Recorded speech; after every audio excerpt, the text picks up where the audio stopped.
இது Deepak Ravichandran share market சக்ஸஸ்ல இருந்து இன்றைக்கும் ஒரு செமையான நியூஸோட தானே வந்திருக்கேன். என்ன கம்பெனினா ஆர்இசி. ஓகேங்களா. ஸோ இந்த கம்பெனி வந்து கவர்மெண்ட் கம்பெனி. இது நிறைய டீட்டெயில்ஸ் எடுத்துகிட்டு வந்திருக்கேன். ஸோ வீடியோ கடைசி வரைக்கும் ஸ்கிப் பண்ணாமல் பாருங்கள்.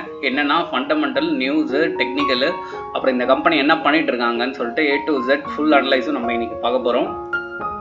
ஸோ ஃபஸ்ட்டு நீங்கள் எந்த கம்பெனியில் வேணால் இன்வெஸ்ட் பண்ணலாம். இன்வெஸ்ட் பண்ணுறதுக்கு முன்னாடி அந்த கம்பெனி என்ன பண்ணிட்டு இருக்காங்கன்ற ஒரு பேசிக் ஸ்ட்ரக்சர் உங்களுக்கு கண்டிப்பாக தெரியணும். சரிங்களா. ஸோ இந்த கம்பெனி வந்து பார்த்தீங்கன்னா ஷார்ட் ஃபார்மில் சொல்கிறது வந்து ஆர்இசின்னு சொல்லுவாங்க. ஃபுல் ஃபார்மில் நீங்களே படித்து தெரிஞ்சுக்கோங்க, ரொம்ப பெருசாக இருக்குது. சரி, ஓகே. மெயினாக நான் சொன்ன மாதிரி யார் கண்ட்ரோலில் இருக்குது அப்படி பார்த்தீங்கன்னா மினிஸ்ட்ரி ஆஃப் பவர். ஸோ அவங்க கண்ட்ரோலில் இருக்குது. மெயினாக இவங்க என்ன வேலை பண்ணுறாங்க அப்படின்னு வந்து பார்த்தீங்கன்னா, இந்த மாதிரி வந்து ஏரியாஸ், ரூரல் ஏரியாஸ்க்குலாம் வந்து கரண்ட்டு ஃபினான்ஸ் பண்ணுறாங்க. ஓகேங்களா. ஸோ கரண்ட் பவர் ப்ரொடக்ஷன் பண்ணுறதுக்காக அங்கே வந்து சில கம்பெனிகள் முன் வருவாங்க. ஸோ அப்போது அவங்களுக்கு ஃபினான்ஷியல் லோனாக இவங்க வந்து சப்போர்ட் பண்ணுறாங்க. மெயினாக இவங்க 1969 இருக்காங்க. எதுனா மெயின் வந்து நியூ டெல்லி தான் இவங்க ஹெட் கோர்சஸ். ஸோ மெயினாக இவங்க ஸ்பெசிஃபைடாக பவர் செக்டாருக்கு மட்டும்தான் அவங்க என்ன பண்ணுறாங்க அப்படின்னு வந்து பார்த்தீங்கன்னா லோன்ஸ் கொடுக்குறாங்க. ஸோ நிறைய லோன்ஸ் கொடுத்துருக்காங்க. இவங்களோட என்டையர் டீட்டெயில் வெப்சைட்டில் நீட்டாக இருக்குது. அதில் போய் பார்த்தீங்கன்னா உங்களுக்கு ரொம்ப கிளியராகவே புரியும். என்ன நியூஸ் அப்படின்னு வந்து பார்த்தீங்கன்னா, மொத்தமாக 45,000 கோடிக்கு வந்து MOU வந்து டை ஆகி சைன் ஆகுது. ஒரு ஒப்பந்தம் வந்து பார்த்தீங்கன்னா எந்த கம்பெனினா JNPAக்கும் இவங்களுக்கும் சைன் ஆகுது. எதுனா இன்ஃப்ராஸ்ட்ரக்சர். ஸோ பவர் நீங்கள் பார்த்தீங்கன்னா தெரியும், பவர் செக்டர் ரிலேட்டடாக வந்து இம்ப்ரூவைஸ் பண்ணுறதுக்காக வந்து சைன் பண்ணுறாங்க. ஸோ இது சைன் பண்ணதால் இன்றைக்கி மார்க்கெட்டில் 4% இந்த ஸ்டாக் வந்து மேலே போயிடுச்சு. அது டெக்னிக்கல் செக்ஷன் போகும்போது நம்ம கண்டிப்பாக பார்க்கலாம். அதுக்கு முன்னாடி இந்த கம்பெனியோட வரவு செலவு நம்மளுக்கு தெரியணும். ஓகேங்களா. ஸோ அது எதில் பார்ப்போம் அப்படின்னு வந்து பார்த்தீங்கன்னா ஃபண்டமெண்டல் அனலைசிஸ் தான் நம்ம பார்ப்போம். சரிங்களா. ஸோ ப்ரைஸ் வந்து பார்த்தீங்கன்னா இன்றைக்கி current price 1617. Overall market capital பயங்கரமாக இருக்குது. 1,00,000 கோடி, 62 கோடின்றது ரொம்ப பெரிய மார்க்கெட் கேபிட்டல். ஸோ அவ்வளோ மார்க்கெட் கேபிட்டல் வச்சுருக்க கம்பெனி பயங்கரமான கம்பெனின்னு உங்களுக்கு தெரியும். ஸோ எப்போவுமே வந்து ஒரு கம்பெனியோட வரவு செலவு எப்படி கம்பேர் பண்ணுவாங்கன்னா குவார்டர் வைஸ் கம்பேர் பண்ணுவாங்க. இப்போ June 2023 to June 2024 பார்த்தீங்கன்னா சேலு 18% ஏறி இருக்குது. ஐ மீன் போன June 2023 11 கோடி, இந்த இதில் பார்த்தீங்கன்னா 13 கோடி. EPIT பார்த்தீங்கன்னா 15% ஏறி இருக்கு. ஸோ நெட் ப்ராஃபிட் அப்படின்னு வந்து பார்த்தீங்கன்னா போன தடவை 2,000 கோடியில் தான் வந்திருக்காங்க. இந்த தடவை 3,000 கோடி கிட்ட வந்திருக்காங்க.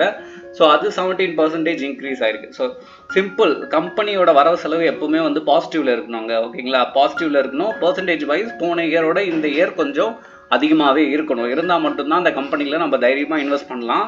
ஸோ இன்வெஸ்டரும் அந்த கம்பெனிக்குள்ளே இருப்பாங்க. சரிங்களா. ஸோ அதுதான் வந்து இங்கேயும் சூப்பராக நடந்துருக்கு. சரிங்களா. சரி, ஓகே. ஸோ இப்போ நம்ம என்ன பண்ண போகிறோம் அப்படின்னா டெக்னிக்கல் அனலைஸ் பார்க்க போகிறோம். ஸோ எப்போவுமே நம்ம சேனலில் ஒரு மெத்தட் ஃபாலோ பண்ணுவோம். என்னென்னா, சப்போஸ் இந்த ஸ்டாக் உங்களுக்கு 1 இயர் முன்னாடி கண்ணில் பட்டு இந்த டைமில் நீங்கள் போன இயர் 2023 இன்வெஸ்ட் பண்ணியிருந்தீங்கன்னா இப்போ எவ்வளோ ரிட்டர்ன்ஸ் கிடச்சிருக்குன்றத ஒரு கால்குலேஷன் எடுப்போம். ஸோ இப்போ வந்து நான் ஸ்க்ரால் பண்ணியிருக்கேன், உங்களுக்கே தெரியும் 173%. ஓகேங்களா. which means நீங்கள் வந்து 1 lakh rupees இதில் இன்வெஸ்ட் பண்ணியிருந்தீங்கன்னா you will get the return of 2,73,000 கிட்ட வந்திருக்கும். ஓகே. ஸோ அது மட்டும் இல்லாமல் இது வந்து கவர்மெண்ட் செக்டார் ஸ்டாக்குன்றதால நம்ம வந்து இன்வெஸ்ட் பண்ணலாம். ஓகே. ஸோ இது எல்லாமே வந்து எங்கே நடக்கும் அப்படின்னா ஷேர் மார்க்கெட்டில் தான் நடக்கும். ஸோ எல்லா ஸ்டாக்குமே நடக்குமான்னு கேட்டிங்கன்னா கிடையாது. ஸோ ஷேர் மார்க்கெட்டில் வந்து பார்த்தீங்கன்னா இட் குட் பி 6,000 ஸ்டாக்ஸ் இருக்குது. ஸோ நீங்கள் வந்து எந்த ஸ்டாக்குன்னு கரெக்டாக செலக்ட் பண்ணி அதை போடணும். அது எப்படி போட முடியும்னா ஷேர் மார்க்கெட்டில் நீங்கள் கொஞ்ச நாள் இருக்கணும், இன்னொன்று அதை பற்றி புரிஞ்சுக்க ட்ரை பண்ணணும். இது 2 விஷயமே இருக்குது. ஓகேங்களா. ஸோ இது இருந்தால் தான் நம்மளால் ஒரு ஸ்டாக்கை வந்து ஈஸியாக வந்து பிக் பண்ண முடியும். ஓகே. சரி, ஓகே. ஸோ இப்போது கரண்ட்டாக என்ன ஆகிட்டு இருக்கு அப்படின்றத பார்ப்போம். சிம்பிள்.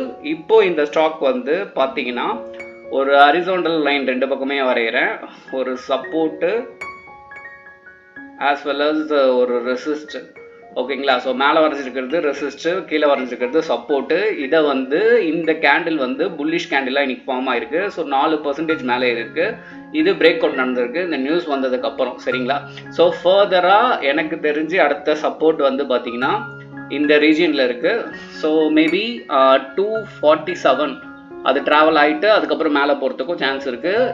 இது வந்து ஷுவராக நடக்கும்னு கேட்டிங்கன்னா கிடையாது. Everything is depend upon the international market. ஓகேங்களா. ஸோ வார் இந்த மாதிரி எதனா வந்ததுன்னா இன்டர்நேஷ்னல் மார்க்கெட் எதனா சொதப்புச்சுன்னா இதுவும் டோட்டலாக வந்து சொதப்பும். சரிங்களா? ஸோ யாராலையும் வந்து இதுதான் நடக்கும்ன்றது சொல்லவே முடியாது. இப்படி நடக்கலான்றது வேணால் சொல்லலாம். சரிங்களா? ஸோ நான் இந்த ஸ்டாக் கொடுத்ததால நீங்கள் இந்த ஸ்டாக்கை வாங்கி ஆகணும்னு அவசியம் கிடையாது. நீங்கள் ஒரு அனலைஸ் பண்ணுங்கள். எவ்ரிதிங் இஸ் ரெடிலி அவைலபிள் இந்த கூகுள். உங்கள் ஃப்ரெண்ட்ஸ்கிட்டயே ரெஃபர் பண்ணுங்கள். உங்களுக்கு நல்லா யாருன்னா இன்வெஸ்டர் இருந்தாங்கன்னா, இன்வெஸ்டர் டிப்ஸ் கொடுக்குறவங்க இருந்தாங்கன்னா, இல்லை செபி ரிஜிஸ்டர் அட்வைசர் இருந்தாங்கன்னா அவங்கக்கிட்டே ஒரு வார்த்தை கேட்டுக்கோங்க. ஓகேங்களா? ஸோ இந்த மாதிரி ஷேர் மார்க்கெட் ரிலேட்டட் ஸ்டாக்ஸ் எல்லாமே நீங்கள் உடனே தெரிஞ்சுக்க நம்ம சேனலை வந்து சப்ஸ்கிரைப் பண்ணுங்கள். தேங்க்யூ.